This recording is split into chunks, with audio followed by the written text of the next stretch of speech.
Hey, fellow freaksters, it's Tim from the Moratorium. Just here to remind you that if you enjoy what you hear, please like, share, and subscribe, then rinse and repeat.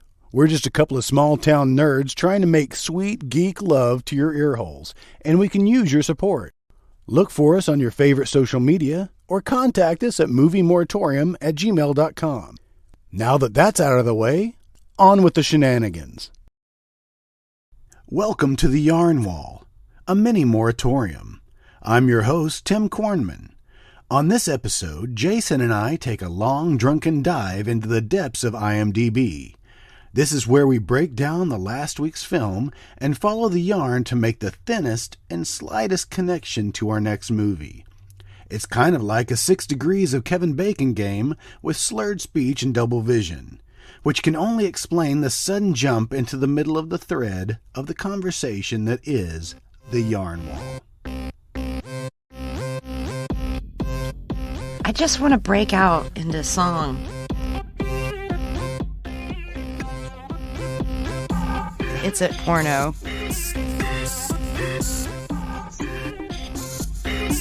What'd you hit this time?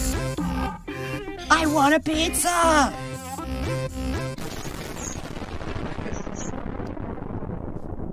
So are you good, though? Are you okay?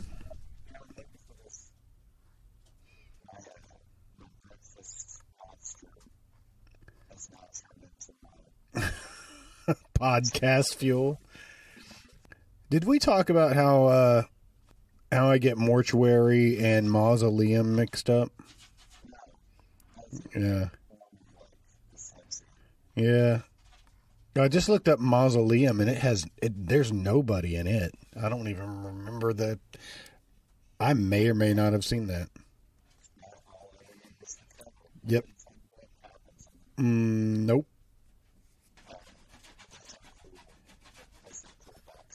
Yeah, I think that's what I thought you were talking about when you were going to be doing the logo. But no, you're actually talking about mortuary. Oh, okay. See, okay. All right. Impermanence.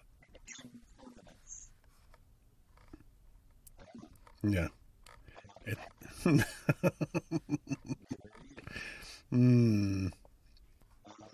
So, are you drinking a Monster right now? Oh, okay. Oh, okay. I didn't know if you needed to warm it up or something. If it's okay. Okay. This is the way it's going to be. I just want to warn you.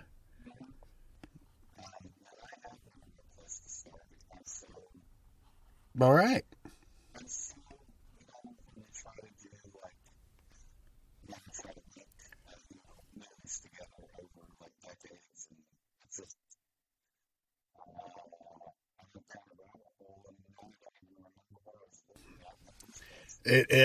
Dude, if you don't take notes, it can really get away from you.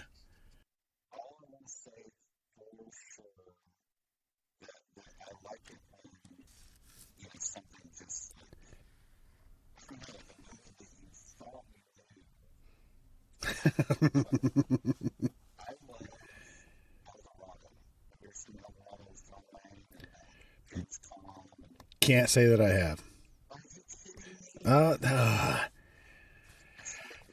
Let me pull it up here.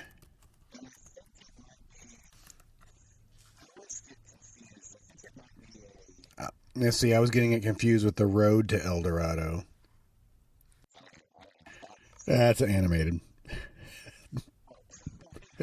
But it had Kevin Kline and Kenneth Branagh in it. It's got to be good. El Dorado.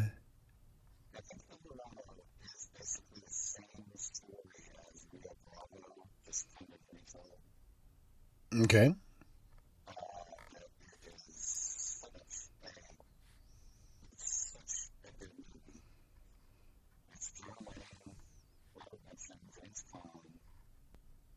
Mm-hmm.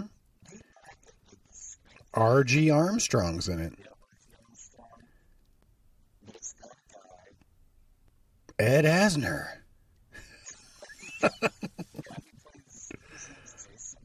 Bart Jason. Hmm.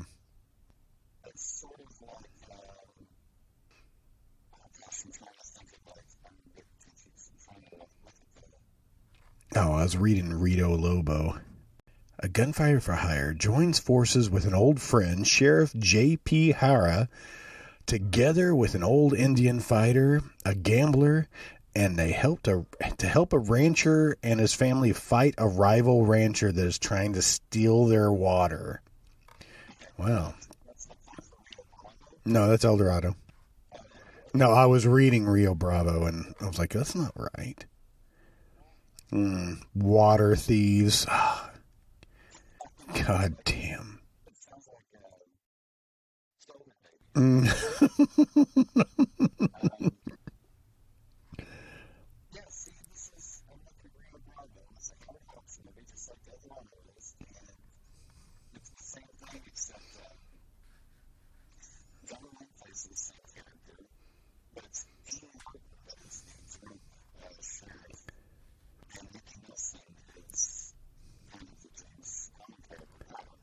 Okay.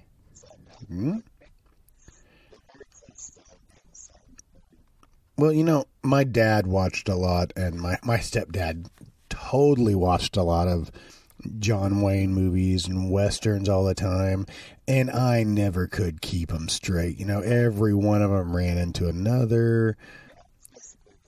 Yeah.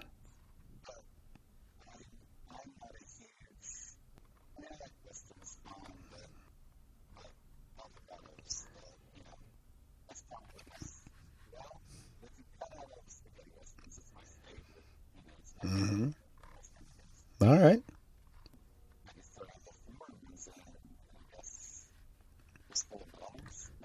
Okay. Yeah.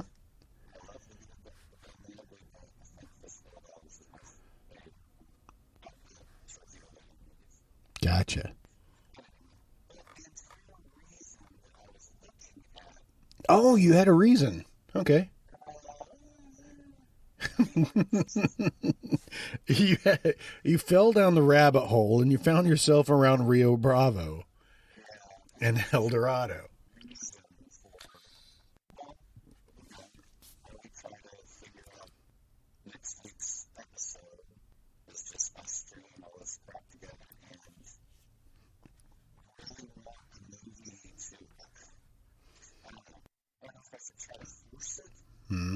Nothing popped out?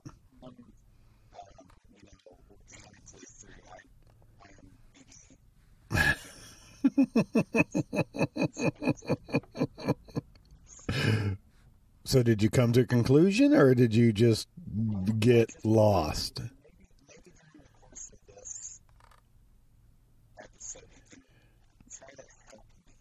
Okay. It's not easy.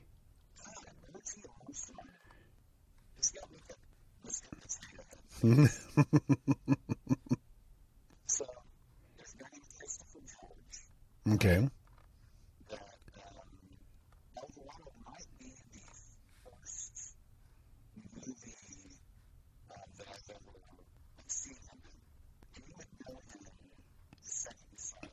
Okay. I'm looking.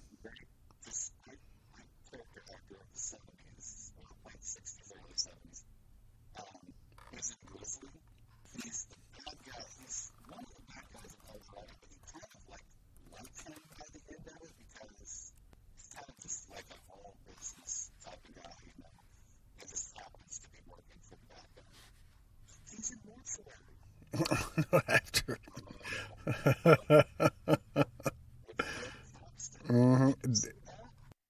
I didn't see it yet. And how quickly we come right back around to how we started. The freaking circles, man. Let's see. You got City of the Living Dead, Graduation.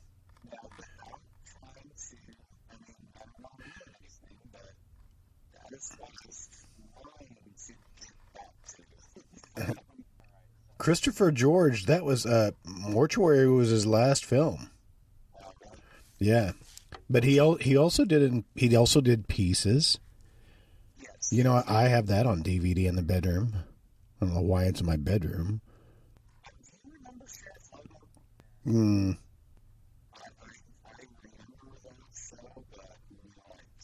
no, can't say that I do. hmm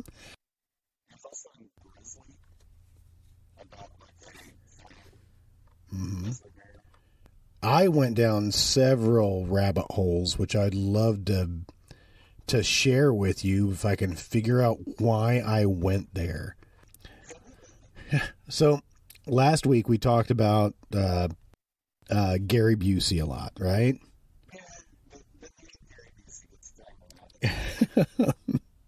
And I don't know if I brought this up before, but there was a show on Comedy Central. I think I did bring this up. It's called I'm with Busey. Yeah.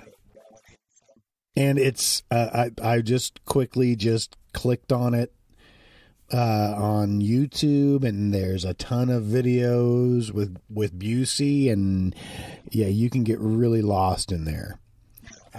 But I guess he wrote a book, and I saw him doing an interview on another podcast talking about the book, and he is looking just so haggard. I mean, he's in his 80s now, right? Is he in his 80s? He just looked like he was just labored breath and just, yeah, sunken in eyes. His face looked a little lopsided, like he was melting. Yeah.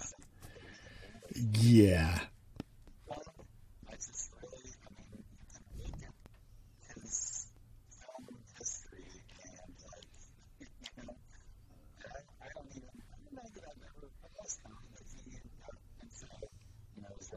hmm Okay, so he's 76. Yeah. I watched part of an interview where he was talking to freaking David Letterman about his accident, about how I guess for 72 hours he was out, and he had they didn't give him a good outlook to live through it, and if he did, he was going to be a vegetable. He still might be. Yeah. Anyway, but the reason why I looked him up is because there were a few films way back in the day.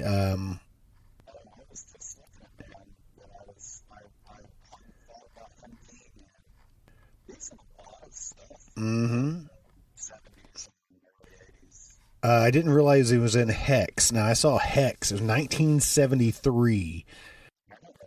It's a group of friends who were World War One flyers, ride their motorcycles across America in search of what they believe is whatever. It's a motorcycle movie, but these are really old motorcycles. This is 1973, so it was really silly. He was in. Let me scroll up here. Carney. That's what I was going back to. Yeah, Art Carney. The life story of Art Carney, starring Gary Busey, and Buddy Holly's story. Yeah.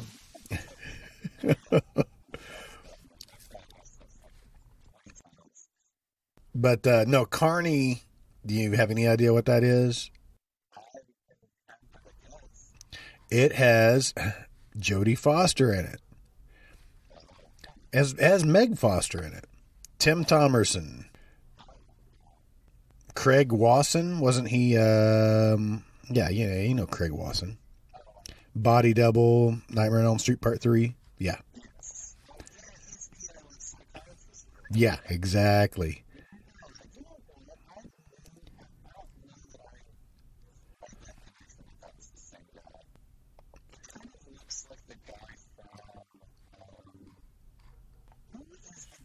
Bill Maher. Mm-hmm. Oh, yeah.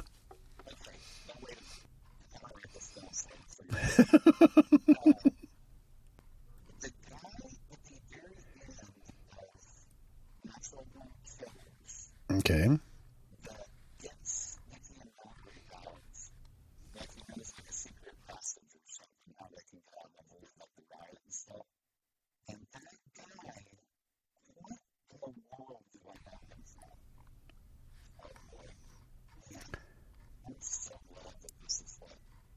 This is what you woke up to?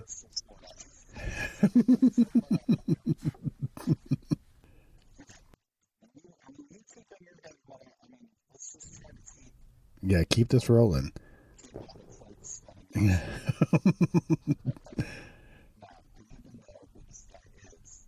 I couldn't tell you because I don't remember the. You're already there.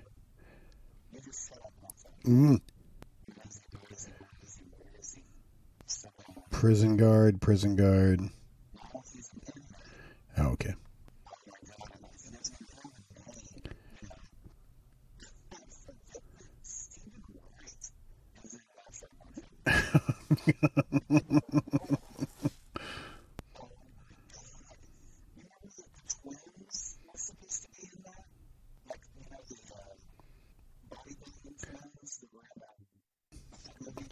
DC Cab. The Barbarian Brothers. But they were in DC Cab with Gary Busey. I just wanted to let me point that out. Sidetrack.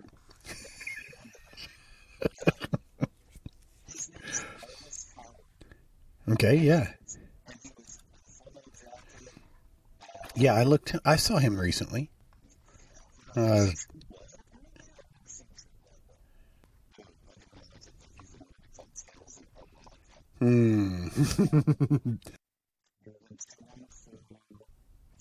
That's probably where I remember. Yeah. Wow. But remember, there was a TV show back on HBO called Arliss, and that's why I think I can't get past that name. Yeah.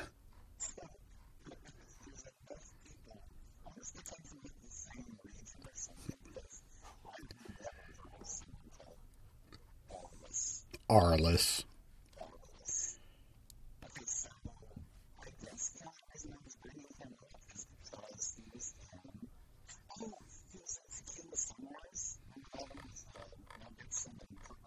Mm-hmm.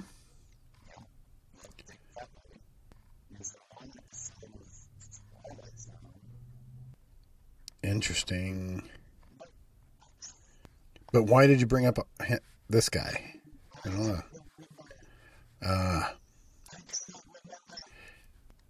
So Gary Busey.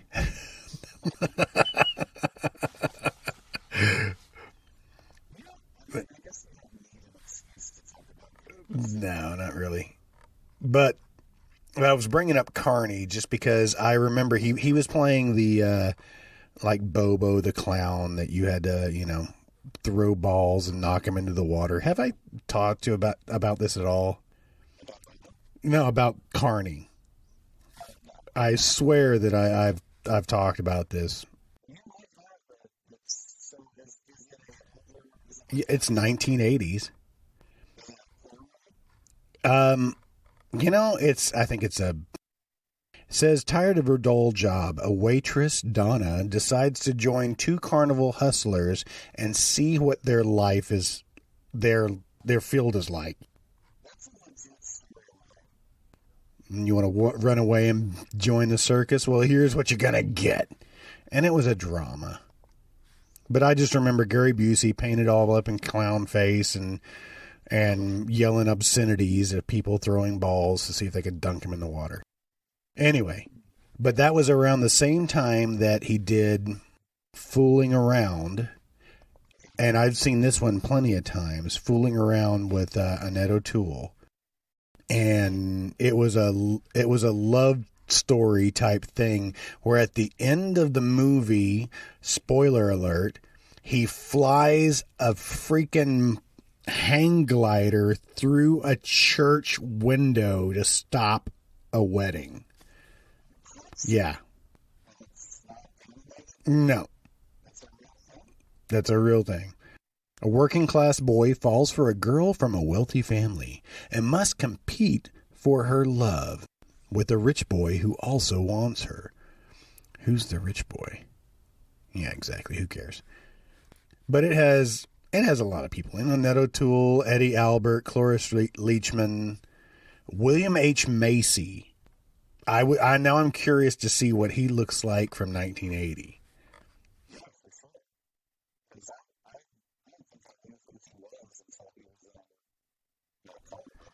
Yeah, exactly. So, well, it's because I was on a Busey kick. Because I've seen DC Cab too many times. Yes, I have. I enjoy it. He had some great lines in the movie too.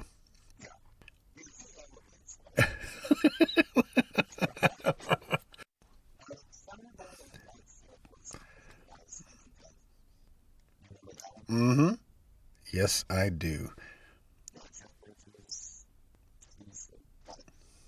Coincidence? Bill Maher's in freaking DC Cab. No, I'm not. So is Paul Rodriguez. Of course, you should have known that. Yeah.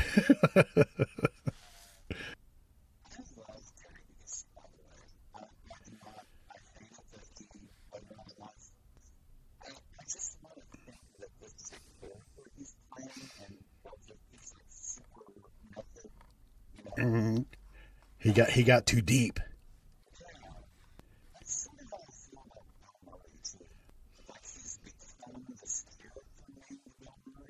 Okay.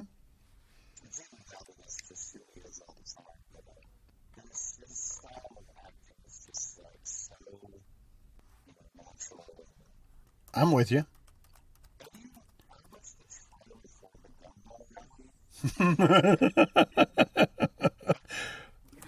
I know what you're talking about. That's in the early 70s, wasn't it? 76. The Gumball Rally, an eclectic group of people take part in a secret and illegal cross country road race. I'm in.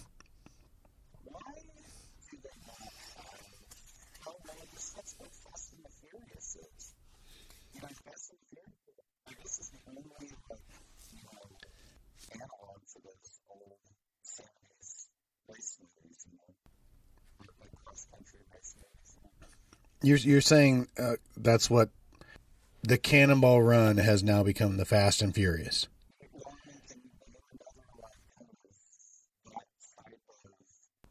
You got me. Yep, you got me.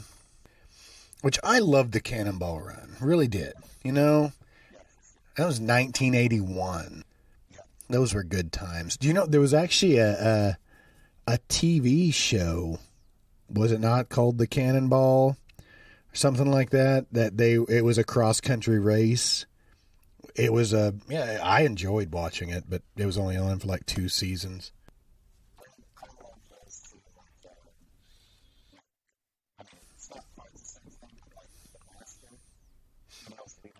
Hmm.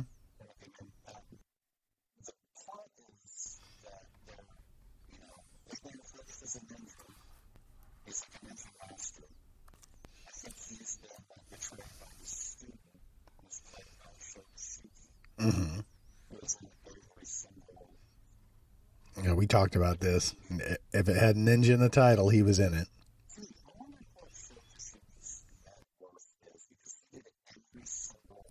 You might be sad. Yeah. Cannonball. Mm-hmm. Sho Kosugi's net worth of 6 million. Yeah, that's good enough. Well, let me lead you through this for a minute, okay? Because we talked about how to get to student bodies. Yeah. Sunny days. Have to cut this right out.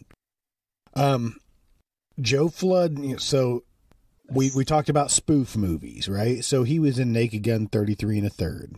So we're going back to spoof movies, right? So we talked that Saturday the 14th was the same thing. It was 1981, right?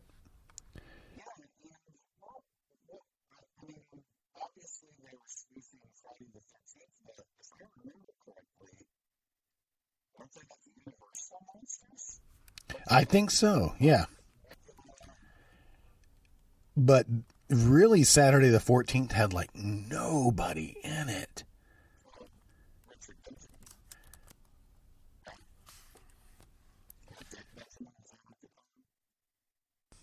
Dick Benji.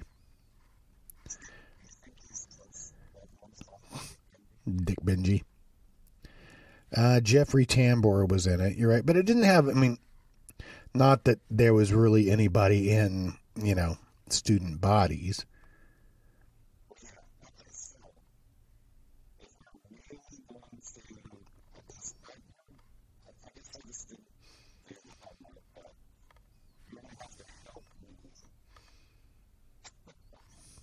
You're fine.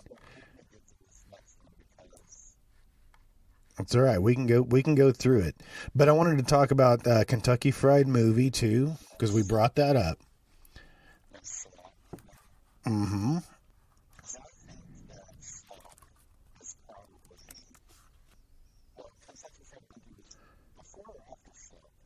Schlock was 73.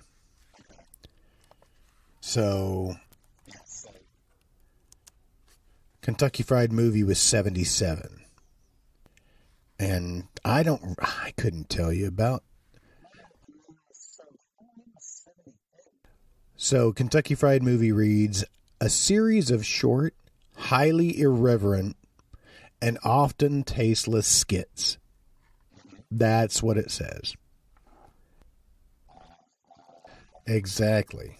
David Zucker. Is he somebody? Okay. Okay, thank you. Ooh, he wrote a movie called Spaghetti versus Noodle. Okay. Oh yeah, we talked about this. He wrote Top Secret. He wrote Naked Gun 2.5, Naked Gun 2 and yeah, High School High, Basketball. Yeah, he wrote Basketball.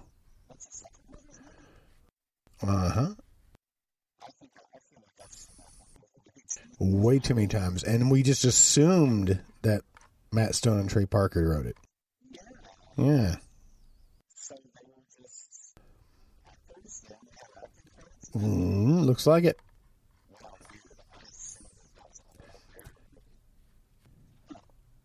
Interesting.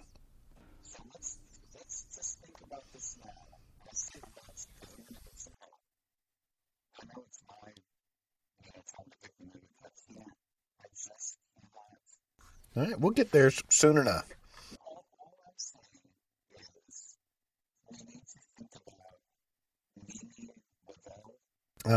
Yeah, I think about her so often. It's getting old.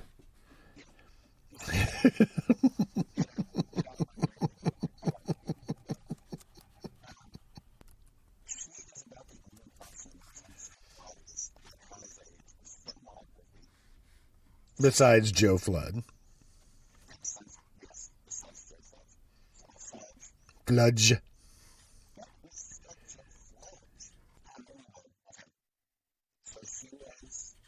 Mrs. Mumsley.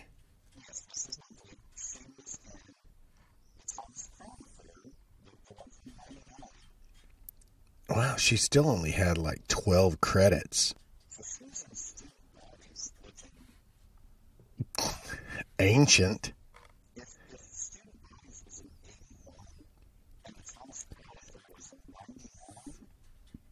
She was only 66 in Student Bodies then. She looked way older than that.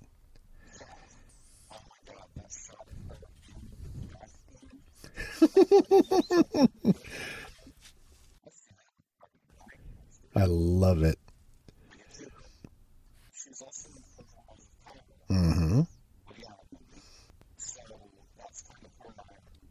That's as far as you got. All right.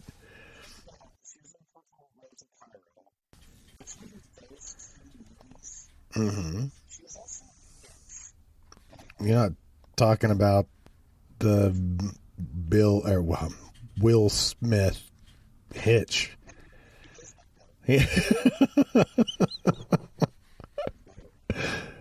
It was, wasn't it? Grandma Wellington. But she was in Marcy X. That was stupid Lisa Kudrow. Yeah. Who? Oh, Richard Benjamin. Holy fuck. Why?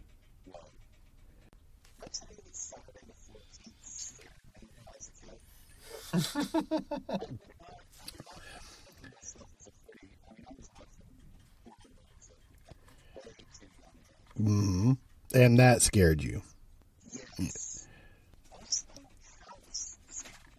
House scared me too.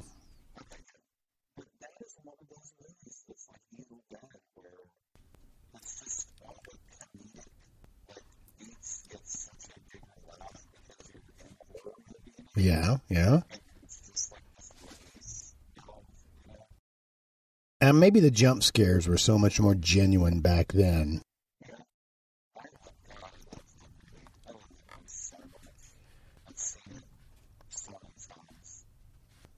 All right, so get this though. Let me show you where I was headed, just so we can go back. We can go back around to Mrs. Mumsley. But I started looking at stuff, and of course, IMDb shows up these extra little windows with extra movies and shit. If you like this, you might like this even more. So there was The Initiation. Okay, I remember the poster. I don't remember the movie, but the poster was a man's hand holding a sorority girl in a nightgown, and like she was a candle. Okay, so it was while trying to understand a frightening reoccurring nightmare, a pledge is coaxed into breaking into her father's department store by her sorority sisters, where a deranged killer targets the girls and their boyfriends. All right, nothing big, right? Who's in it? Daphne Zuniga. I was like, really? Mm-mm. Clu Gulager. But I was like, Daphne Zuniga, and I was like, holy shit, that was in 1980. She'd be young. So I click on Daphne Zuniga, and when we go back across The Fly Part 2, because she was the love interest, right? It's just so slimy. That was enough. So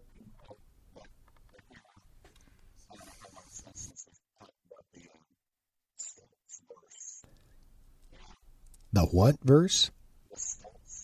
Oh, right, yes. We only talk about Eric Stoltz every episode.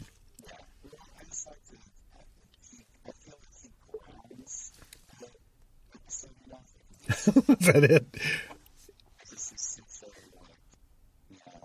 A presence?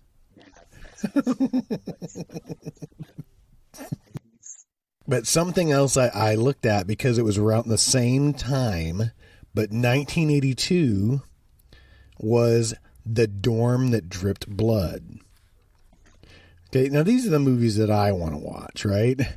So because around the 80s, there were so many of these sorority type movies that were just horror movies, right? I mean, the same thing with like, now I started to say Christmas Evil.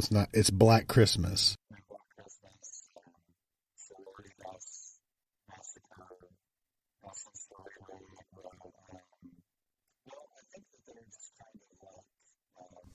Was that how easy it was to get blood and boobs in the same film? Was just go after you?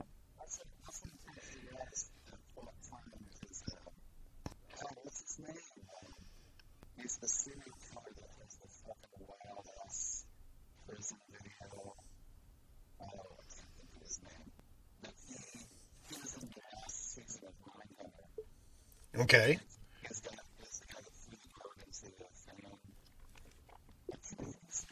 I can't think of it either.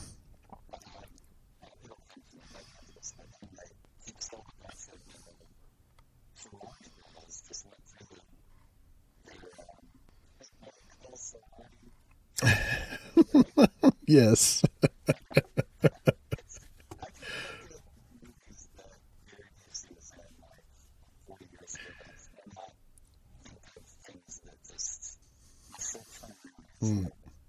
Words. Damn words. So Daphne Zuniga was in, sorry, the dorm that dripped. That might be it. That's just, she just had two, but I went down a hole because I was like, holy shit, was she just a scream queen that I didn't realize? But no, she was just in two, but still, it was interesting. I want to watch those just to see her, not so I can see her get killed off. No, maybe. So, but go back to Joe Flood for a second, because the reason why I went down the Joe Flood hole was because he had the biggest credit sequence, and he was a link to several films that you could go off of as well. I mean, so if we needed to get anywhere, but he was in Switch. Yeah, that's right. Joe Flood was in Switch, and if you remember this, it was a Blake Edwards film. And I didn't realize that. But I remember seeing the film because it was around the same time that there were so many of these body switch movies, right? Exactly. Joe Beth Williams. And so I went down a Blake Edwards hole for a minute, right? Because he had some fun movies. Skin Deep.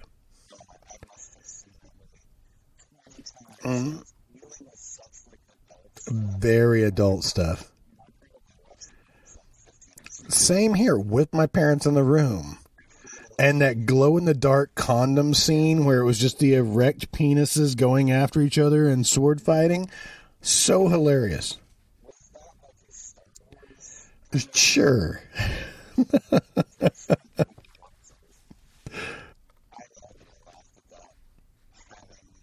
No idea.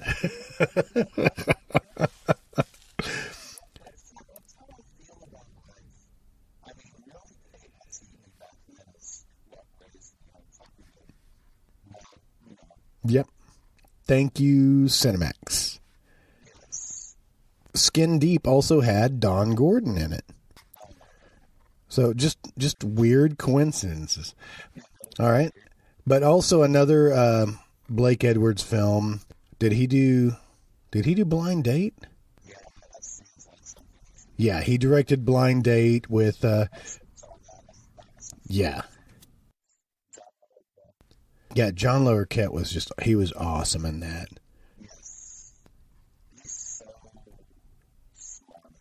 And to have voiced like the Texas Chainsaw Massacre, that's just awesome.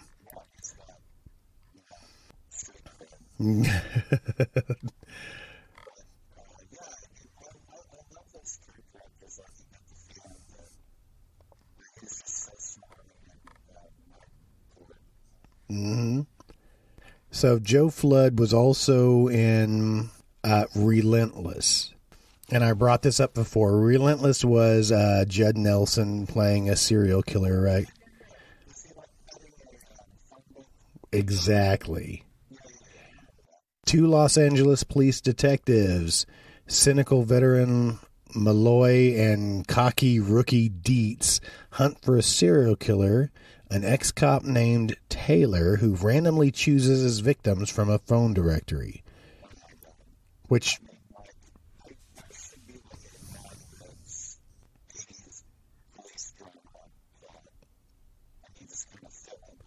Mm-hmm. It's exactly what it was. But who was in this? Robert Loggia, Leo Rossi, Meg Foster. But Leo Rossi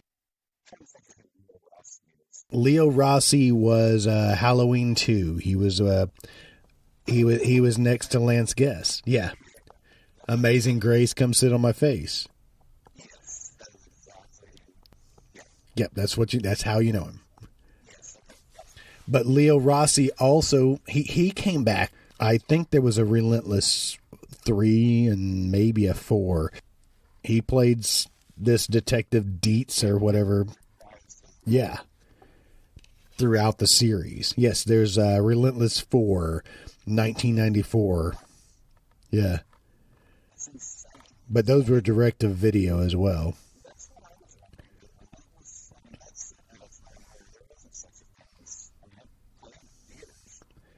Yeah, Relentless played at theaters, but I think everything else was straight to video.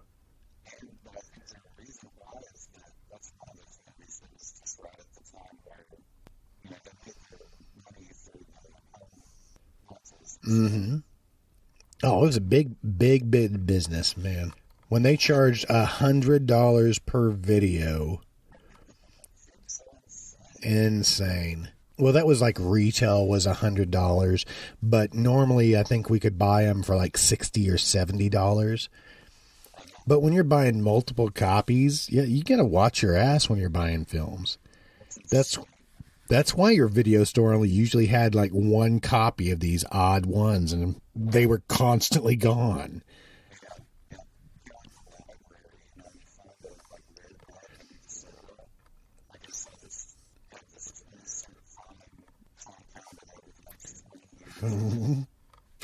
But Leo Rossi's still alive.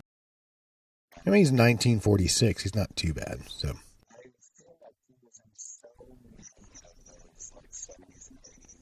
Oh, yeah. I mean, he was in Maniac Cop.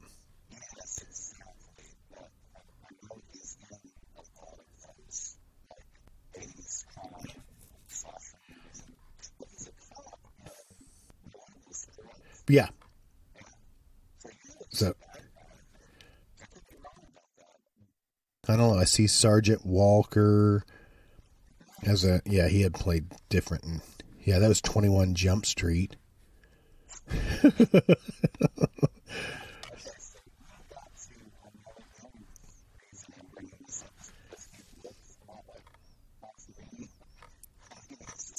Sure.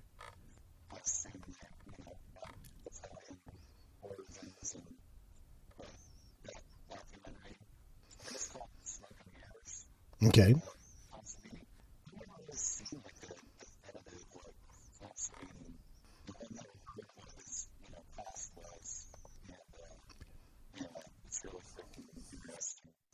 So here is where I went from there. It was actually in Relentless, and I think she reprised her role in at least one of the sequels, was a girl named Mindy Seeger. And I just scrolled through just looking at things because she was in Junior for some reason, and we brought that up, right? But I was just scrolling down, but she was in yes, right. That's why I brought up 976 Evil and 976 Evil Part 2. Right? But she was in Who's the Boss? But she also played in an episode of The X-Files. So I thought it was kind of interesting. No, that's not the girl I was thinking about. Because there was a Tia Leone. Is it right? Tia Leone? Is that her name? I came back to her for some reason, right? So she was married to David Duchovny for a bit. I didn't realize that. But Tia Leone also played in an episode of The X-Files as Dana Scully. And I asked my wife about it because, she's got all this stored away in her brains. So there was an episode, I guess, of The X-Files where there was a doppelganger of Scully, and Tia Leone played that doppelganger. I just found that interesting.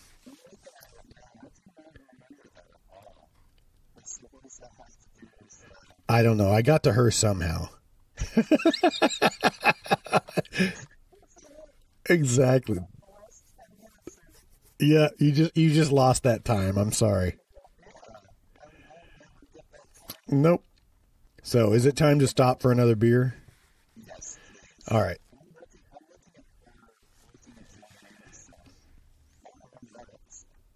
I don't remember either, but then again, most of the time that I turn on The X-Files is to go to sleep. So at night, I lay down, put it on, go to sleep, and have fucked up dreams. So I'm fine with that. I hope. Okay, we're going to have to retrace our steps from the beginning. So Gary Busey was...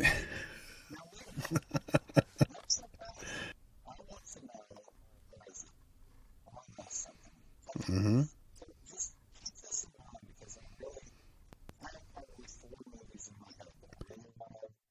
You want to get to, or you want to...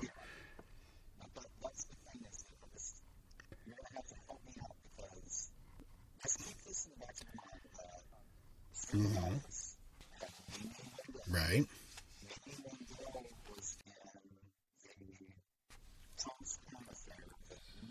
Uh-huh. Right.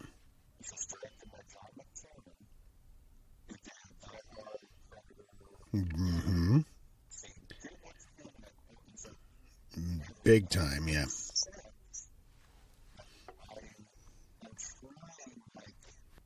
All right, well, let's go into it. I'm sorry. Let me get back to Thomas Crown Affair. Don't tell me where you're trying to get to.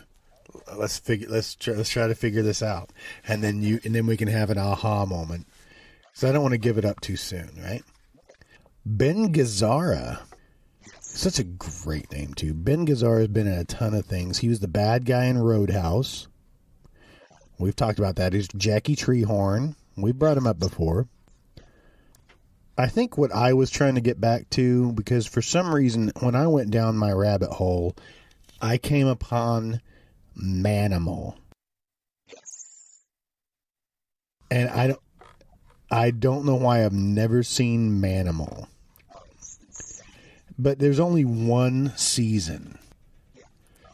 But just, I brought it up to my wife, because 1983 TV, this is what we had to watch. A man who could change himself into any animal fights crime. That's it.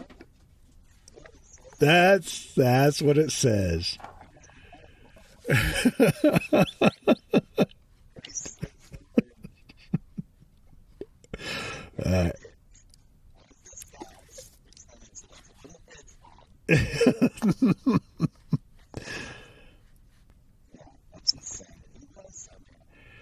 Exactly. This guy, Simon McCorkindale.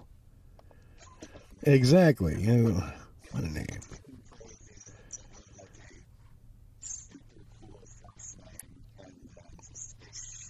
Exactly. He was in Poltergeist, The Legacy, the TV series. There's so many people in that? I can't say I have. 1999 series.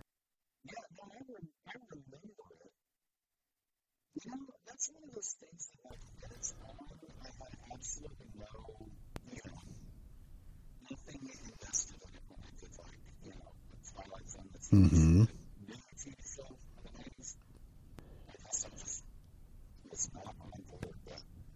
So McCorkindale was in The Sword and the Sorcerer.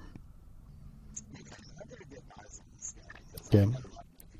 Exactly. He was also in Jaws 3D, and I know that movie well, and I don't remember him.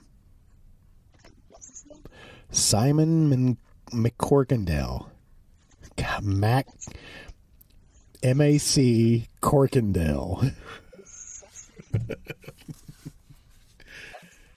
No, and he kind of has a Dirk Benedict look to him.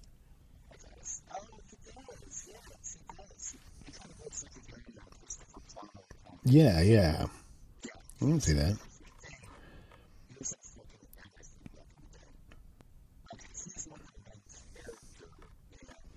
Well, you tell me he was Mika.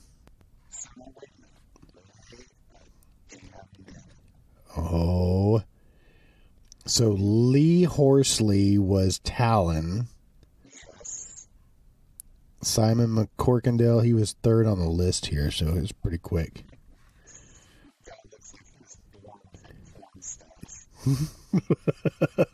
What, Lee Horsley? Yeah. Man, I wish I was hung like Lee Horsley. Yes, he does. He's a handsome looking fuck.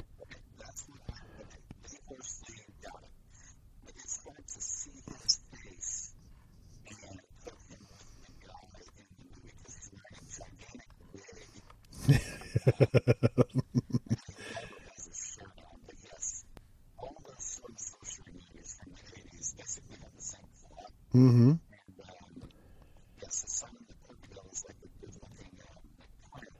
Right.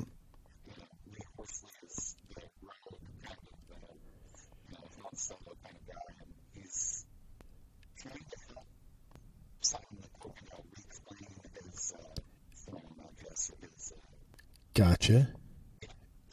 Oh, I see Richard Lynch here in a big freaking golden helmet. The big goatee. Mm.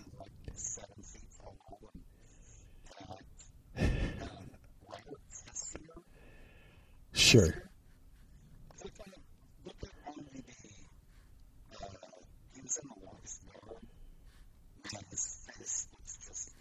Oh, yeah. I know that guy. Yeah. Hard Times. Yeah. Yeah. Oh, he was in an episode of Silver Spoons. Of course he was. Oh, he was several episodes. And he was in Manimal.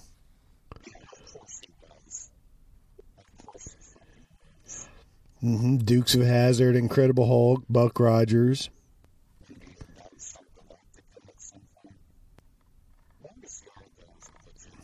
Yes. Yes, it is. Very distinct face. God, he died at the age of 56. Wow. Mm-hmm.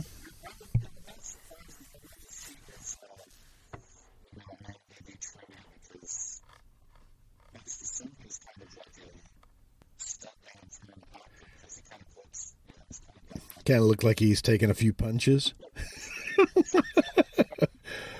Let me see here. First thing it says, actor and stuntman Robert Tessier was born in Algonquin Indian descent. Of an Algonquin Indian descent. Wow. Specialized in tough, menacing villains throughout his American cinema career.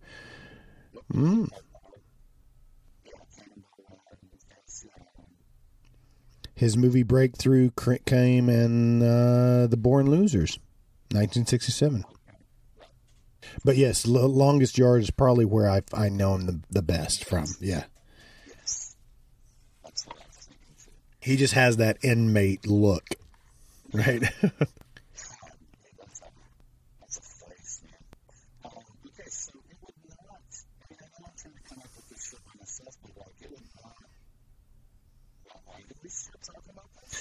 Uh-huh.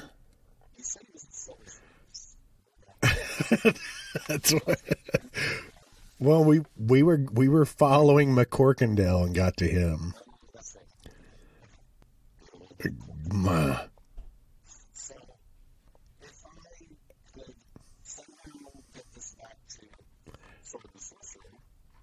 You'd totally love that.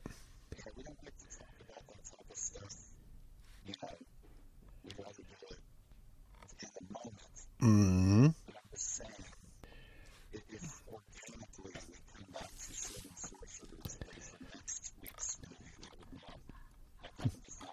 Okay. So we can definitely branch out. So we've hit horror a few times. We've hit horror comedy, and we've hit downright just fucking silly comedy.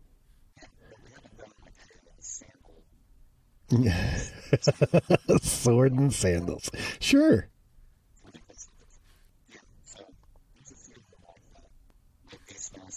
Mm-hmm. And they all try to make sequels, and it doesn't do so well.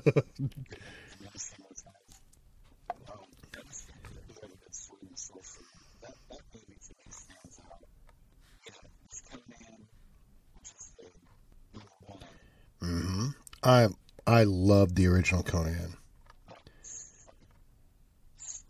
Yes.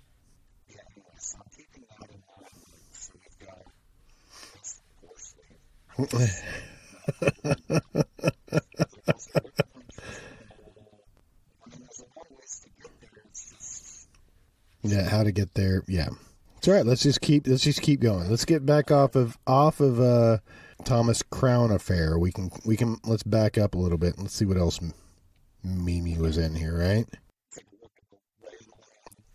So what was Last Rites? She was in Last Rites. This was her first. Oh man, I want to see this too. Last Rites, 1980, low budget horror film, has a conspiracy of vampires in a small town, made up of a local sheriff, mortician, town doctor, and ambulance driver.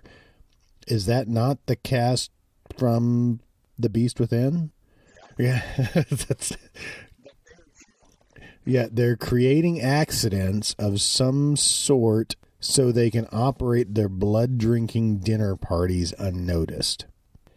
That is the plot of Last Rites. Mm-hmm.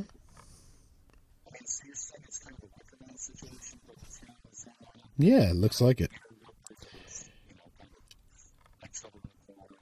Outlander! For some reason, I was thinking about Courtney Gaines the other day.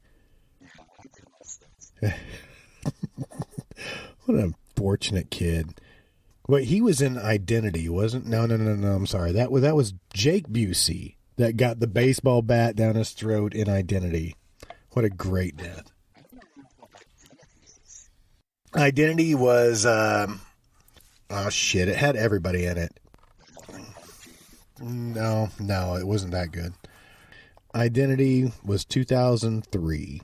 Had John Cusack, Ray Liotta, Amanda Peet, John Hawkes, Alfred Molina, Clea Duvall, John C. McGinley, Jake Busey, and Pruitt Taylor Vince. You'd think I'd remember this guy's name better. Pruitt Taylor Vince was the guy who has nystagmus. Exactly. Pruitt Taylor Vince is the guy who has he's a big guy, he's bald, he's got nystagmus, which is the twitching of your eyes, right? He was in Jacob's Ladder. If you remember Jacob's Ladder, where Tim Robbins goes down, he's like, oh, it's lucky day. He's bending down to pick up a quarter on the street, and his friend gets in the car, and the car blows up. That was the guy that was in the car. You don't remember that. Nystagmus?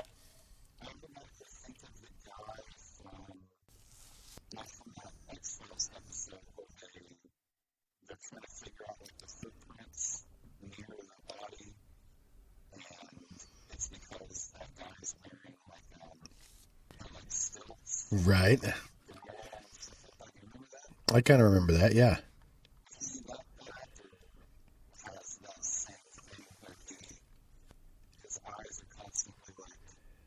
It's just a nervous disorder that, yeah.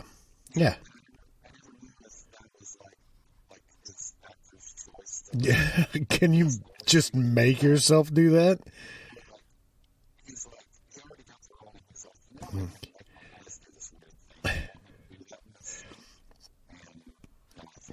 Unfortunately, to do that, I have to stick a piece of raw spaghetti up my urethra, and I think it's just probably this guy played in an episode of the X-Files. It could have been that one. Yeah, that has that.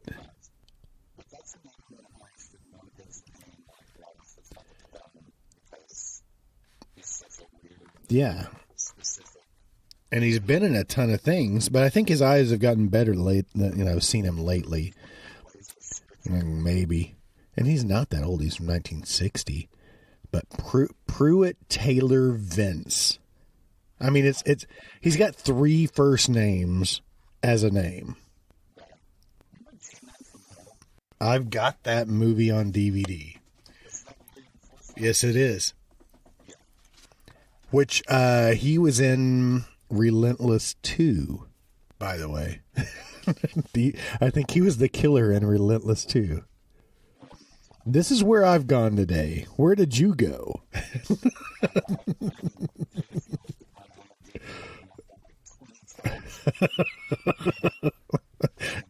It's still lost. Great.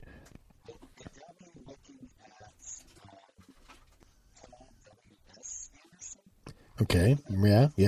Was he not married to freaking W.S. Anderson did the Resident Evil movies, right? Yeah. Yeah, that's where I was going.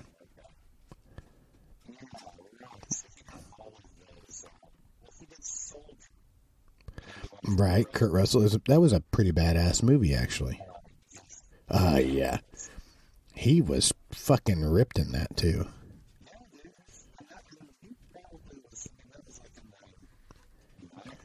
Yeah. Dude, he had to be getting up in his 60s, yeah.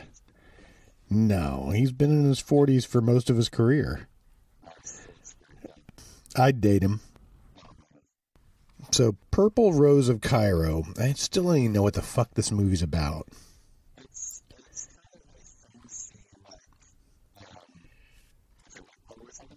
So, Purple Rose of Cairo. Danny Aiello.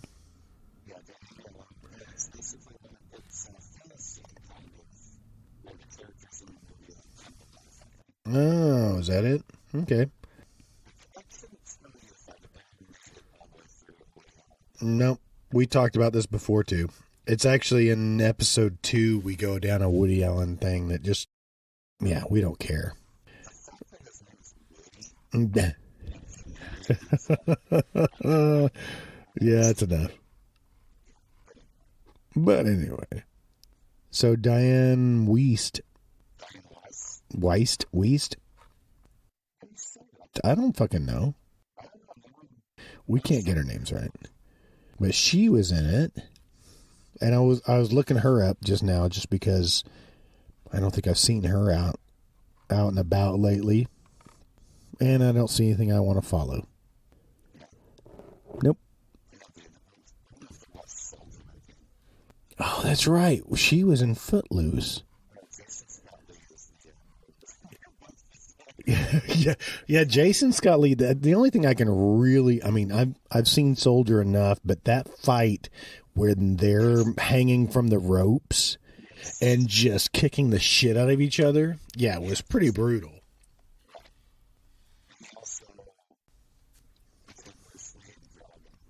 I love that movie. And I want to know what happened to him after that, because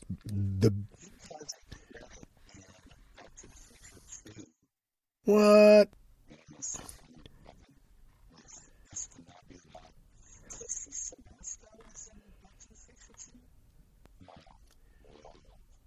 No, I don't recall that either.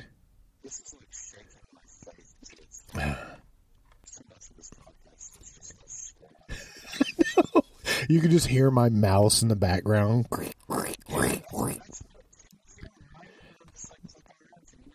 No.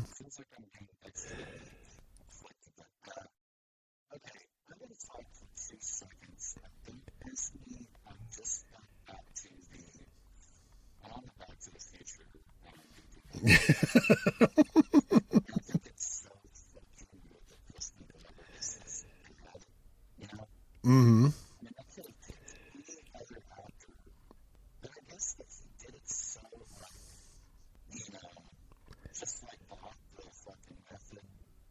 He is such an odd guy.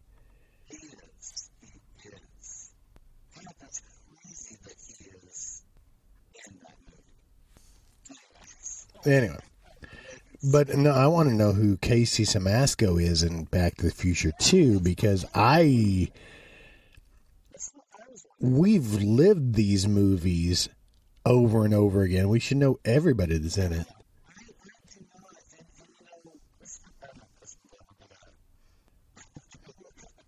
Casey Simasco.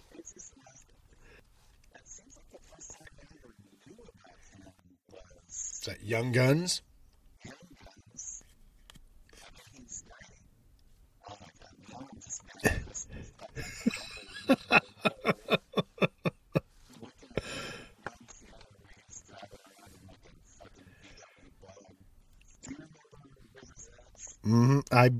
I circled back around to that the other day too, because it was somebody I didn't realize it was in that.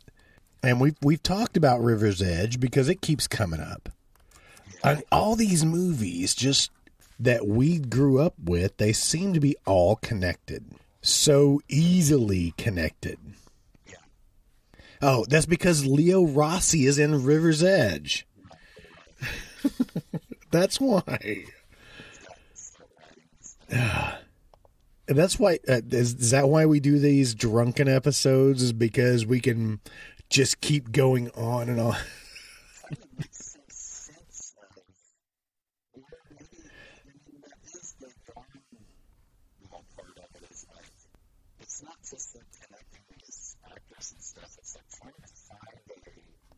Mm-hmm.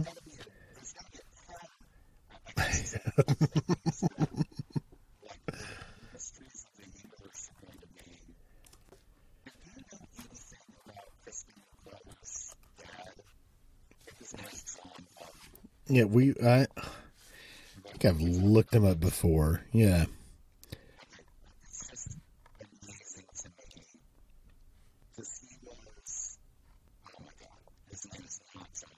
It's Bruce Glover.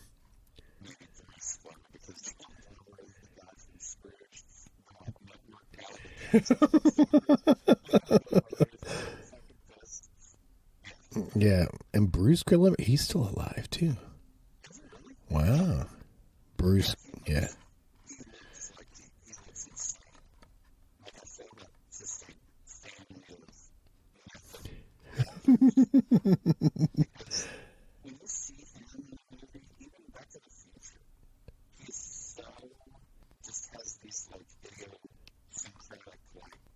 He's got the ticks down like mm-hmm. John Glover was in Hard Times. John Glover. God damn, Bruce Glover. Oh my God.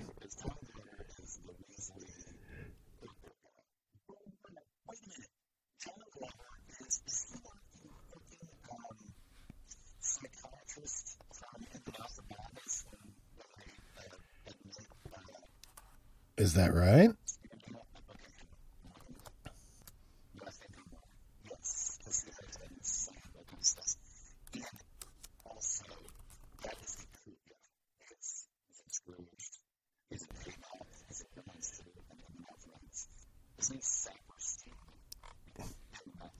All right.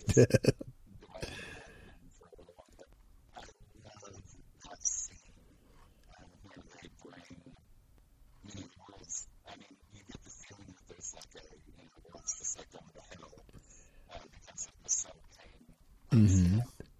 Because it is. Everybody's just rioting and shit. Do you read Sutter Kane? Who is that fucker?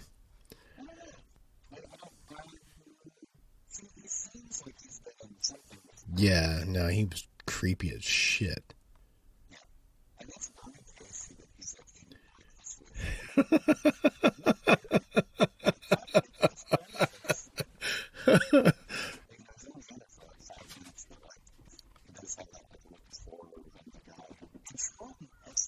God damn. Anyway, back to where we were. Nope. Got lost somewhere.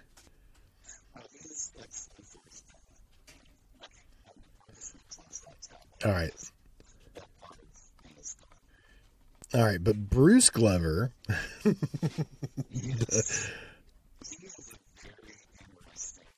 Dude, he's been in a ton of shit.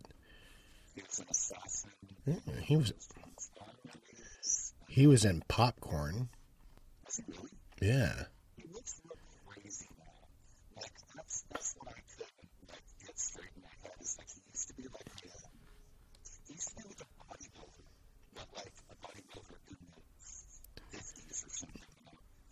back before they had to be all bloated. Yeah, he was just, yeah.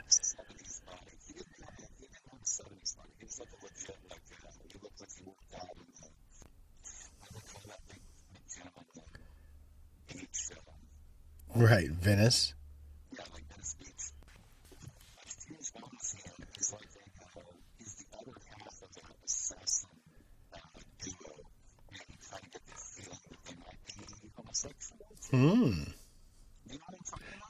No.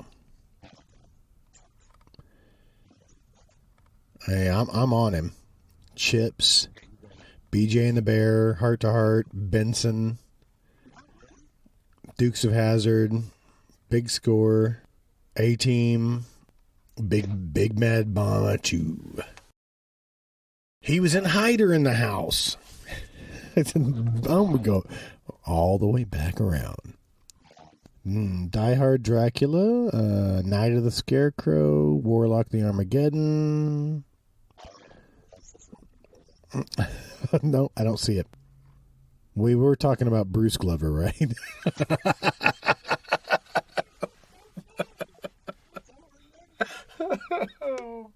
Shit. This is what happens every time that I try to do this. I have to work backwards. If I know a movie that I want or that we've talked about, and moving backwards and forwards, and then somewhere in the middle I get lost and I have to write shit down. Yeah. Yeah. Yeah. I don't know. I just have to keep hitting back like 6 or 8 times. I only had 3 tabs open.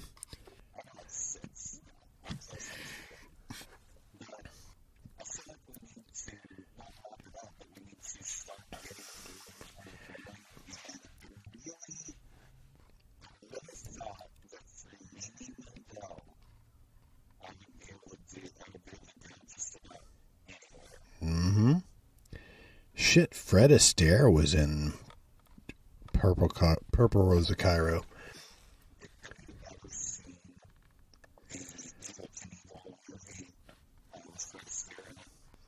No.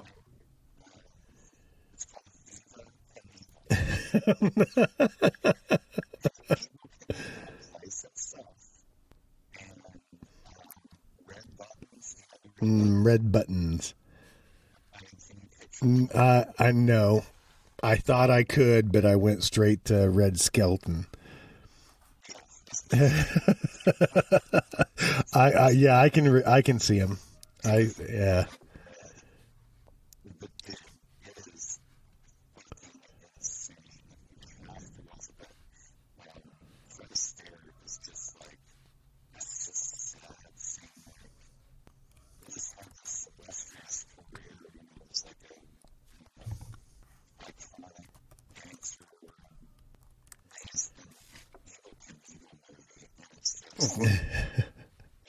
What year was that made? Interesting.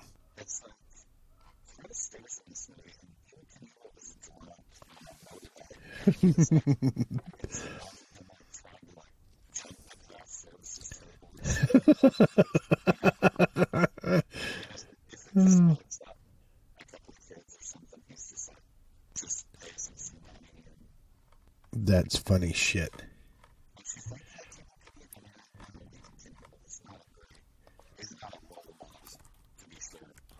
How did he die?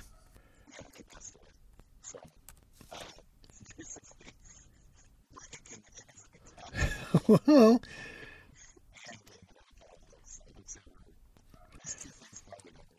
so I know you already knew this. Fred Astaire, Craig Wasson, Ghost Story. Fucking loved Ghost Story.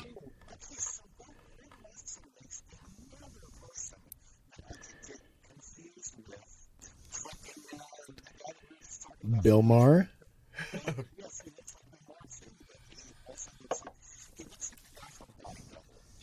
that he is the guy from Body Double. Yeah, it's easy. Yeah, yeah, true. But I guess I didn't realize that Alice Krieg was the girl in Ghost Story, right? And she was in Sleepwalkers.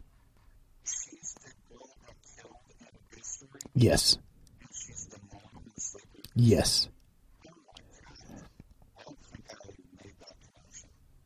Yeah, once I saw her face, it all clicked.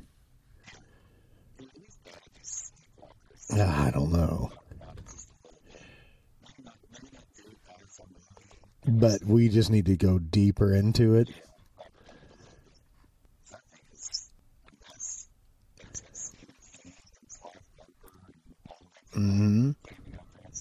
Ron Perlman and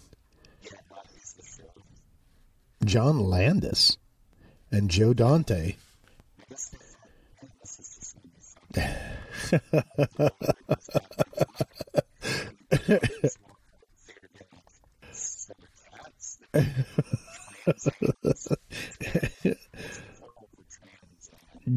Transams.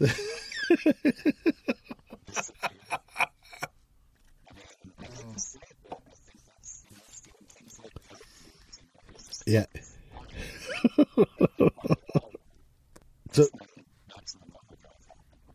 So did you ever read Ghost Story? Correct.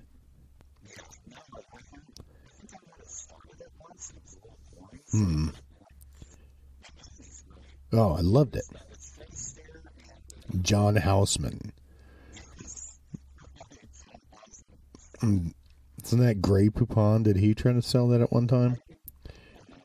Just famously slow talking guy.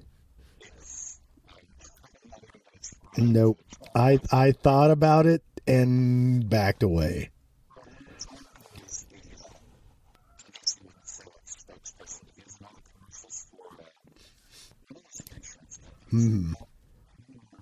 I think you're right. But no, great movie.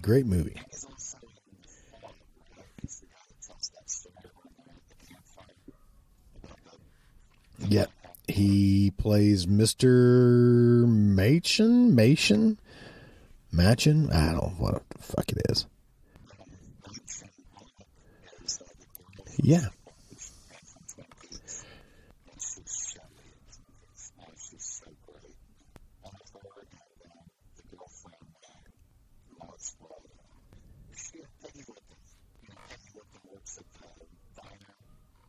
Okay.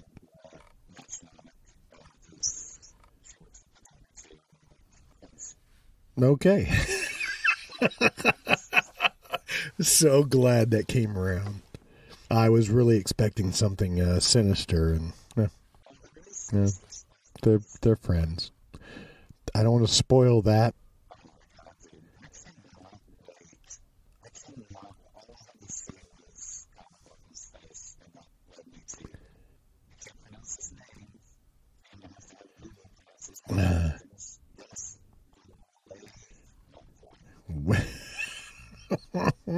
Spell it.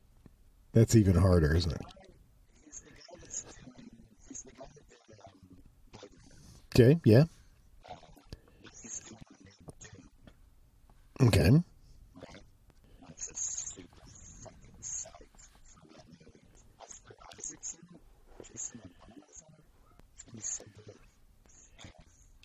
All right, well, we need to back up a little bit more.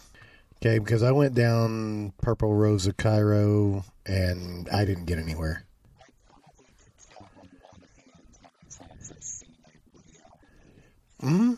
I can count on a couple of fingers. I think I enjoyed Shadows and Fog. Yeah, exactly. I think I enjoyed that, but I couldn't tell you what it was about or anything. Who was in it? I think Madonna might be in it.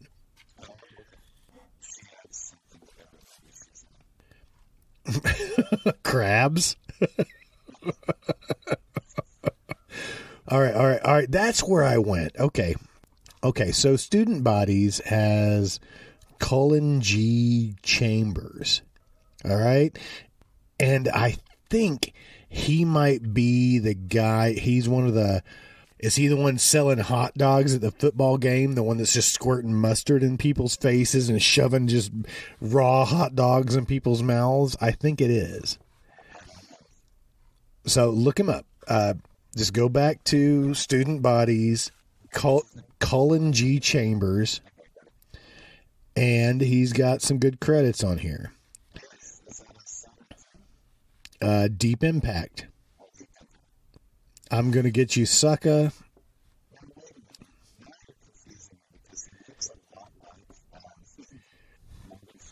So, and Deep Impact had Morgan Freeman.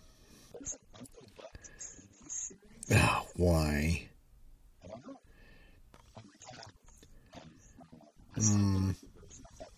I know. I went down there too. So why? Oh, he's a miscellaneous crew for Pulp Fiction and Seven. I don't really. Is he?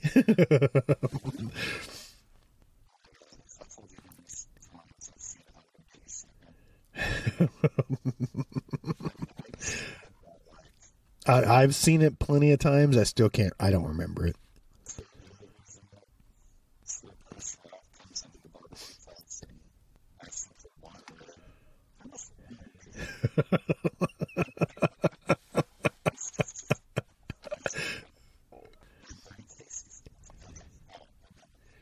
You done with that? You don't want to go down that hole? Mm-hmm. Mm-hmm.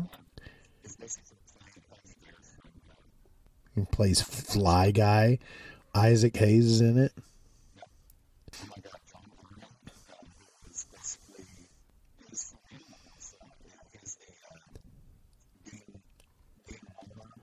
Oh, right. Yeah. Oh, so let me go back because God. So, like you said, obscure movies make it hard to make strings to other movies, right? But through Joe Flood, I made it to Earl Boone. He was just like how Ronnie Cox always played a police officer. Earl Boone played a psychiatrist or a doctor. He was the psychiatrist in Terminator. Yeah, he shows up in everything. I connected him through, and I think it was probably Naked Gun 33 and a third.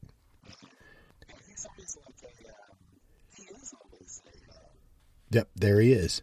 He plays Dr. Eisendroth in Naked Gun 33 and a third. But he has that famous look that he plays a doctor so often. He has so many voice credits. It's unfreaking believable. 275 credits. Yeah, exactly.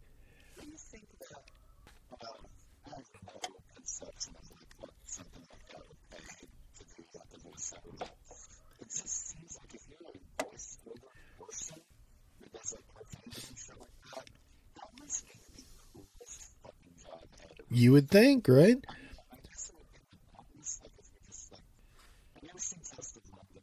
No.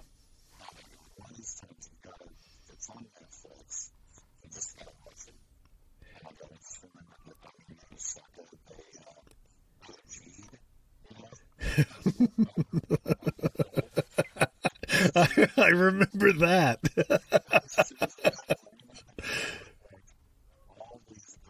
Uh-huh. That was awesome.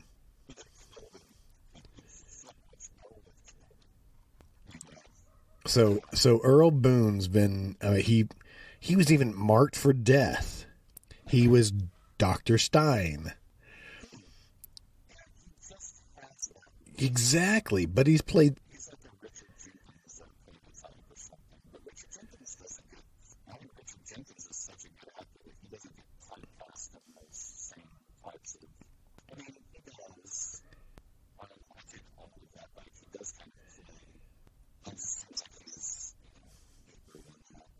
So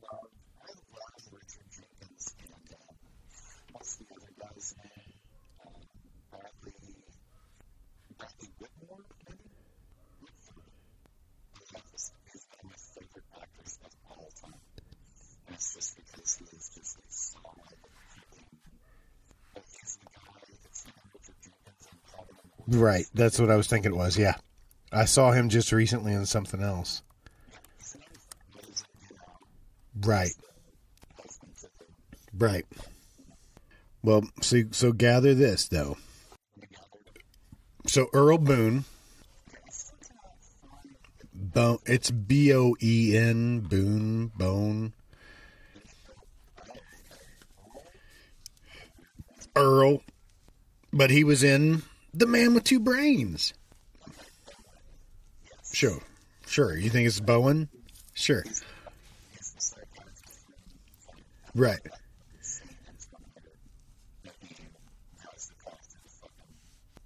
You talking about Terminator 3 where he drives it through the or are you talking about in Terminator 1 where he drives it I'll be back when he goes through the yeah. So okay, we'll call him Bowen. I was calling him Boone. That was wrong. There's not a W in there either. So okay. Good point. Umlaut. That's something I can't remember. So The Man with Two Brains, he played, a doctor. All right. Airplane 2, he played doctor. He's just uncredited as doctor.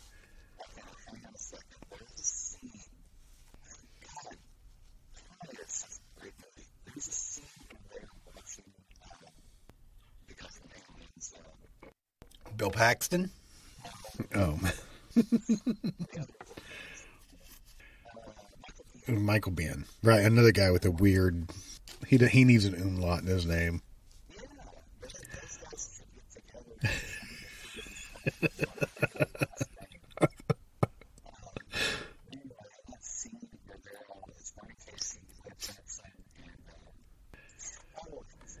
Linda Hamilton.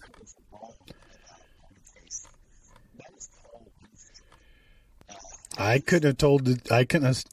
Oh my God, he's got the bigger eyes.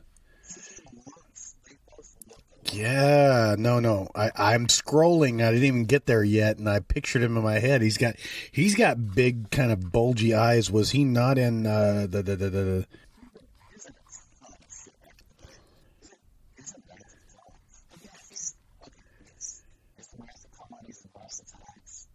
son of a bitch? But Earl Bowen.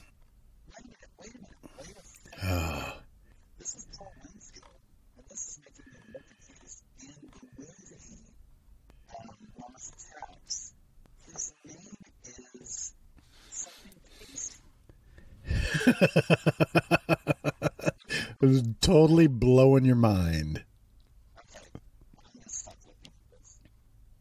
But why?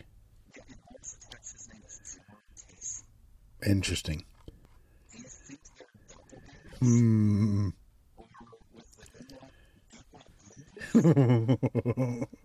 No, see, I thought Paul Winfield was somebody else. He's dead. Yeah.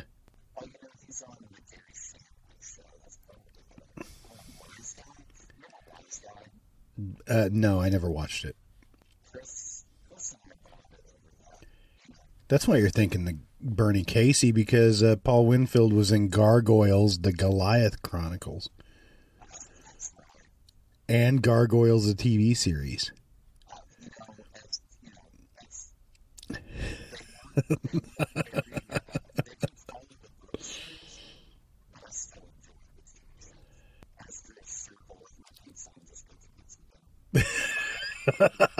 I am done. All right. Made it. Got it.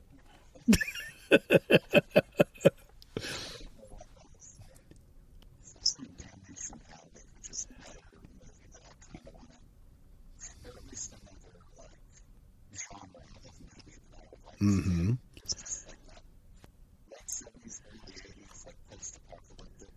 Right. So, Capricorn 1, I'd like to... Oh, yeah, that'd be interesting. So, Earl Bowen, I'm going to go back to him because I wasn't through talking about him. I know, you got off. That's fine. But no, he's done... I wanted to go over some of his voice acting credits because I think it's just amazing how many things he's done. He's done a lot of World of Warcraft video game stuff. Yeah, 3 of them in a row there. 4 of them, it looks like. All right, but Metal Gear Solid 2, digital graphic novel voice, World of Warcraft, Burning Crusade, that's number 5. 6 for World of Warcraft. And a lot of it's narration. I mean, he's gone, it's unbelievable how many voice Yeah.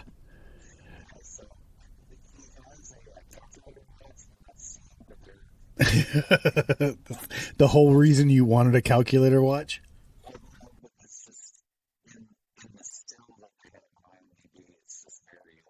Very prominent.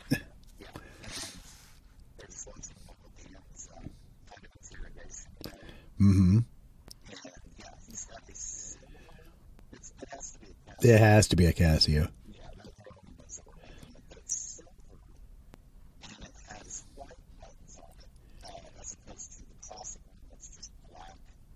Interesting. Mm-hmm.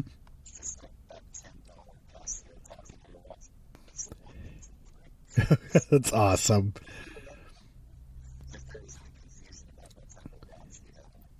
So he did a voice of Zeus on Animaniacs. He was in Empty Nest, since you brought that up recently. But keep scrolling down here, because in the 70s, this is where it kind of got interesting. It's real early in his career. Oh, he was in What's Happening. Did you say that? Barnaby Jones.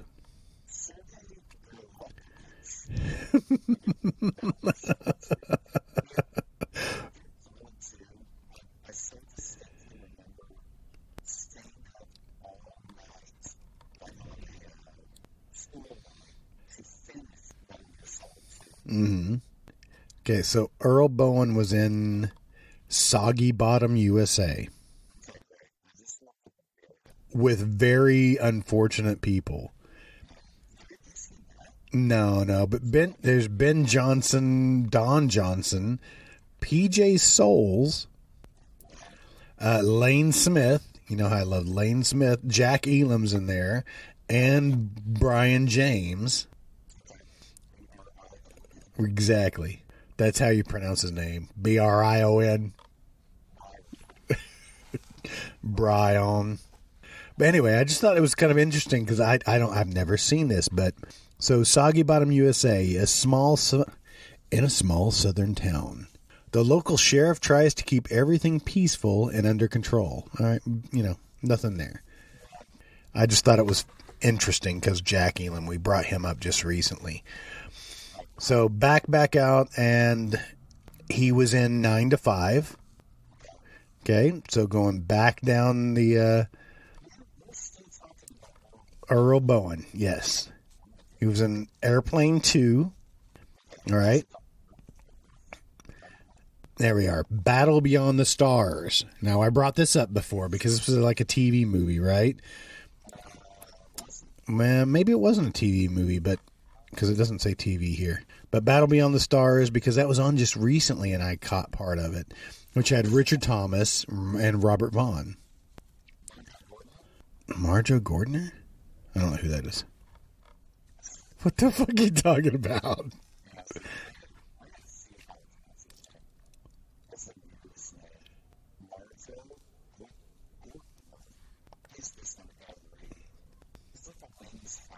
There you go.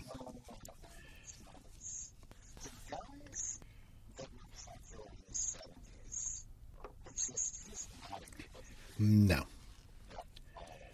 But, okay, so Battle Beyond the Stars has Sybil Danning. So there you go. If you want to go anywhere, Sybil Danning was in Battle Beyond the Stars. Mm-hmm. If you want to go to Howling 2. You okay? If you want to go to Lady Chatterley's Young Lady Chatterley 2, we can go there. All right. Well, I was trying to help. Because we talked about wanting to get a Howling 2 and have a reason to watch it, but that's not exactly where you wanted it. Oh, Sex Olympics.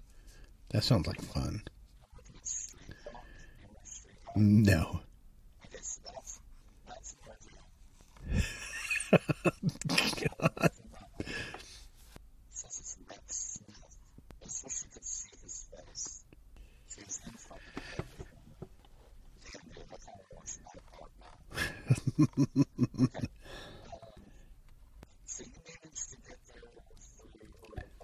Earl Bowen, yeah.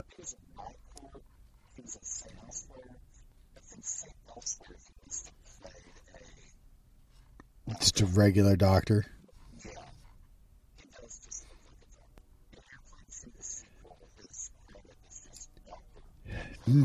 Yes.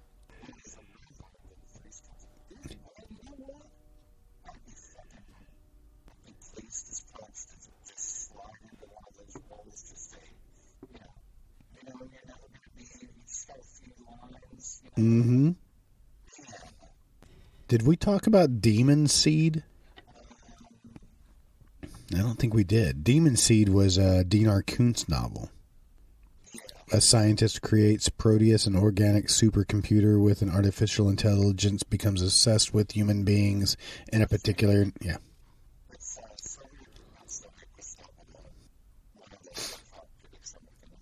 Julie Christie? With Garrett Graham?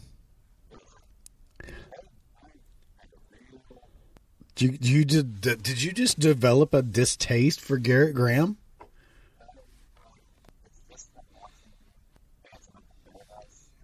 Oh.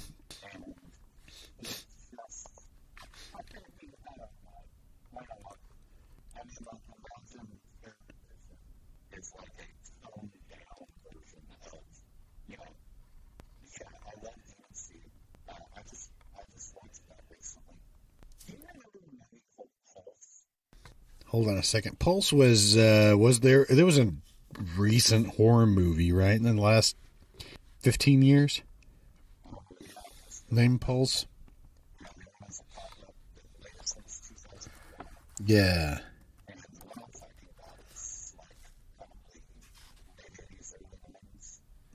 There's a 1988 Pulse with Clifton Young.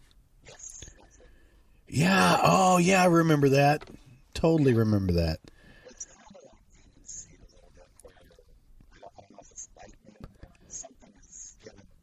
Let's read it here. What's it say? A visiting son tries to warn his father and stepmother that they are being menaced by a living and intelligent pulse of electricity that moves from house to house and terrorizes the residents therein. Interesting. 1988. Written and directed by Paul Golding. But I totally remember this. I don't know if I remember the movie, but I totally remember the box. Box art was just awesome. Which this is the last thing this guy's ever done. So it must have been totally shitty. But he did the screenplay for Beat Street.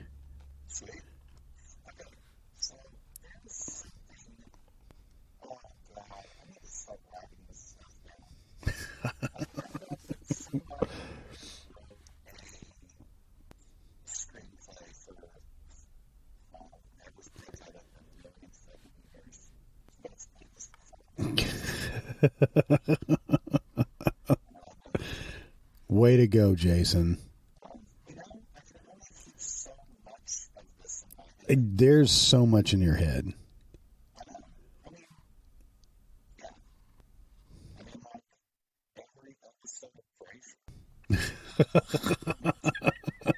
You can't let those go.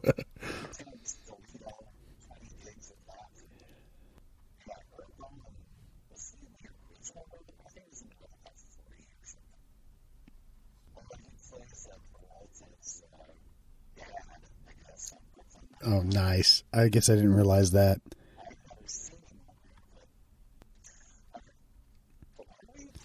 Mm-hmm. But why wouldn't he be? He play a doctor?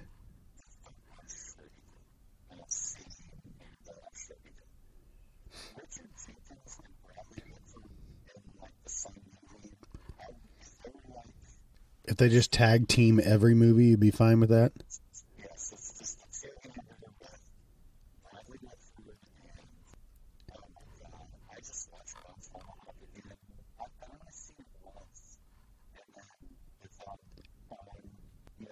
Mm-hmm. It's tough.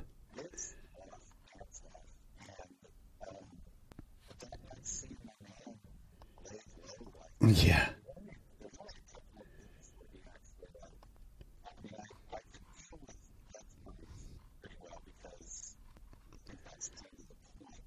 Right.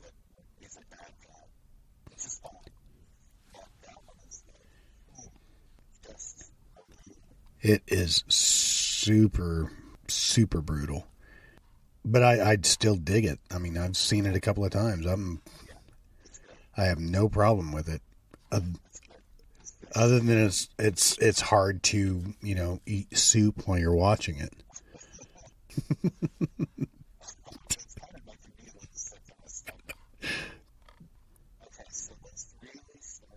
Let's really get into it. Let's start the podcast now. This is why you should spend a day on the yarn before we start recording.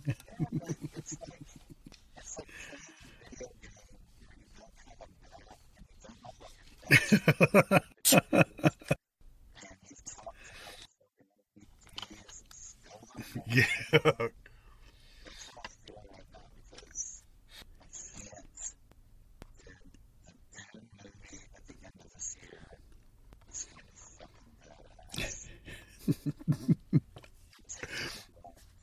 All right. No, we should all go. So, you mean back on track again? I've been. I still haven't hit record, so we're gonna figure this out, and then we're gonna start recording. You good?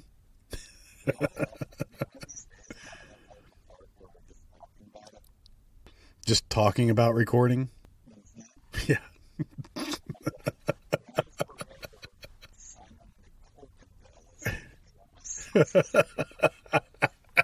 You have now been flagged.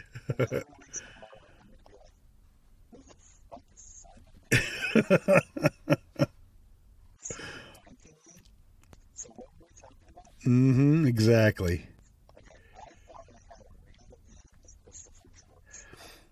You thought you did.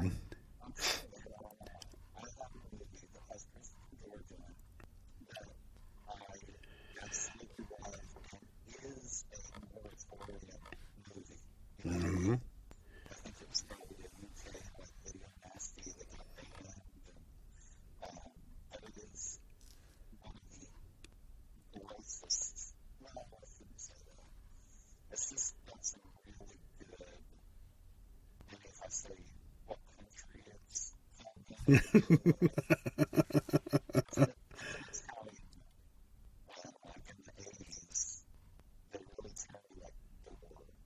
Yeah.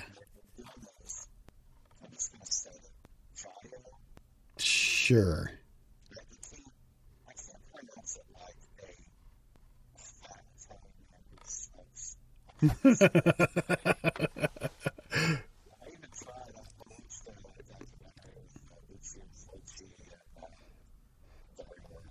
Mm-hmm.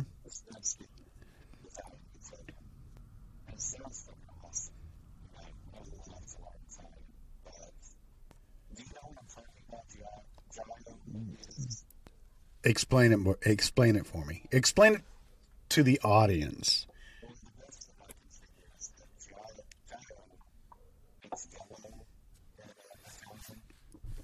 Okay.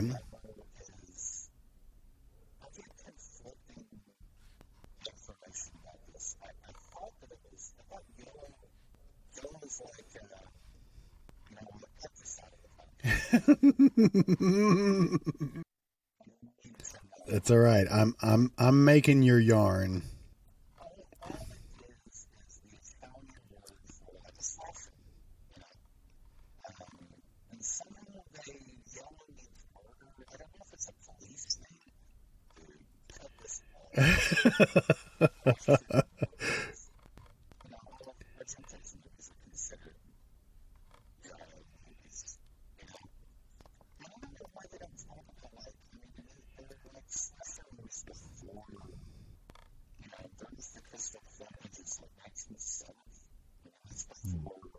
Yeah.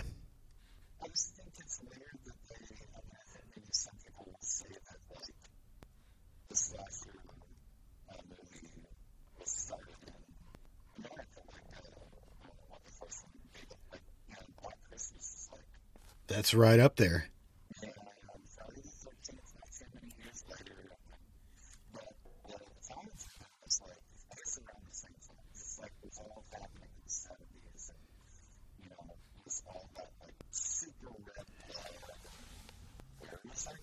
Mm-hmm.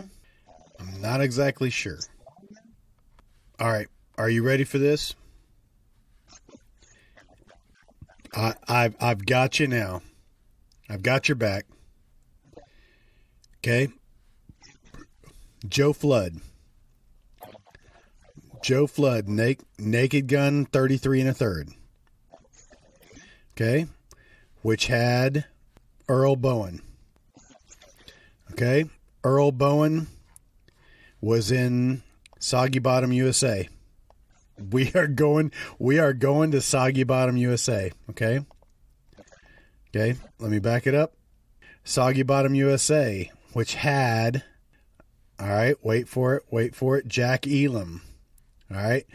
We love Jack Elam. All right. Why do I love Jack Elam? Just because he's so creepy. Jack Elam was in, we talk about this so often, the Cannonball Run. Sure, you're just going to go with me. Cannonball, because he was the proctologist that always uses middle finger, All right, who was in Cannonball Run with Jack Elam? Robert Tessier. There, you fucking happy?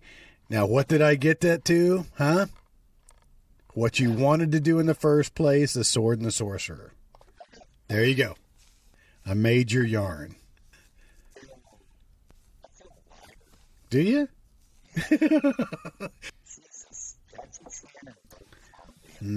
Yes. All right, so you got that, right? That's all you needed, just to get the Sword and the Sorcerer, because that's really what you wanted to be, right? Sword and the Sorcerer, let's read it off for our audience here. A mercenary with three-bladed sword rediscovers his royal heritage, dangerous future heritages. That's so hard to say. Let's start over. Heritages. That's what it says. Heritages. That's it's plural of heritages. I'm reading it directly off of Sword and the Sorcerer. A mercenary with a three-bladed sword rediscovers his royal heritage. Oh my fucking Christ.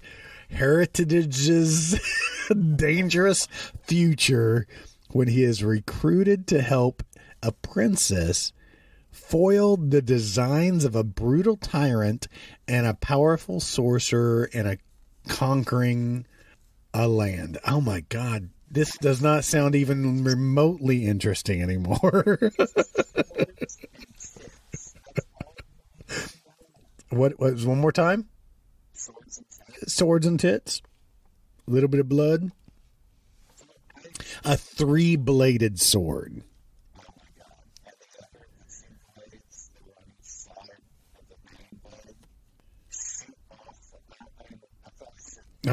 Spoiler alert.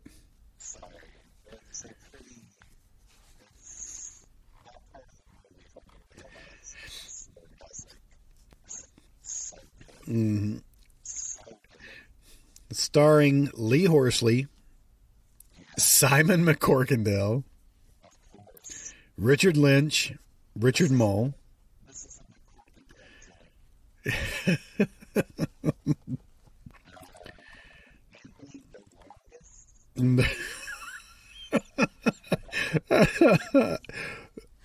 He goes by Tony DeLongis, by the way.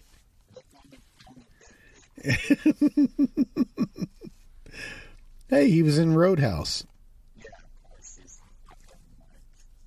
Let me look at his face again. Yeah, I recognize him.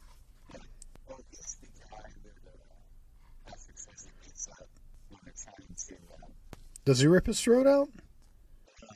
No. It's too bad. He's been a ton of shit.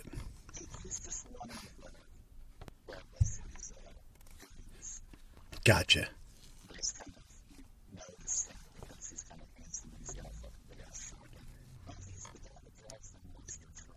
There you go. All right. So there we go. Are you happy there? We got to Sword and the Sorcerer.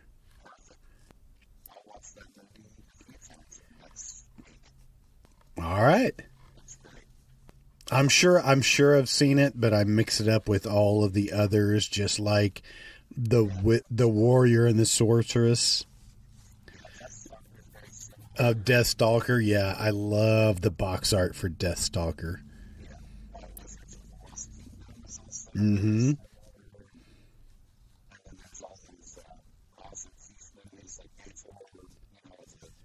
Mm-hmm. Right. We talked about that. And Dragon Slayer, how many times? Oh, yeah. All right, good stuff. I'm glad we could get there together. It hurt.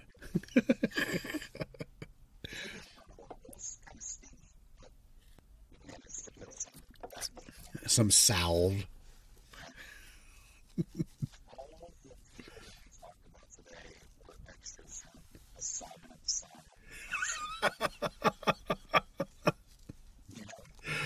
With exception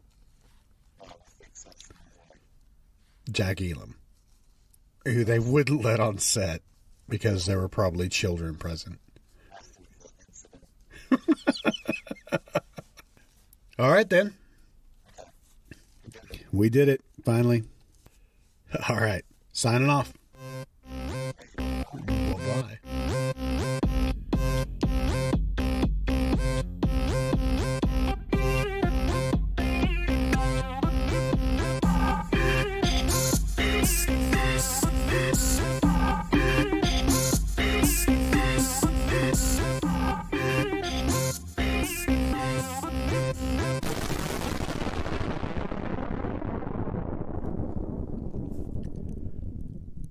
You've been listening to The Yarn Wall, an MT Cornfield production. Tune in next week for the 1982 adventure classic, The Sword and the Sorcerer.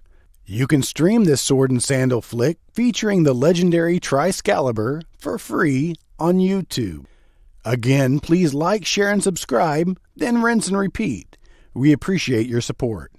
If you have any movie suggestions or just want to tell us how much we really suck, you can contact us at moviemoratorium@gmail.com. Thanks for listening, and long live VHS.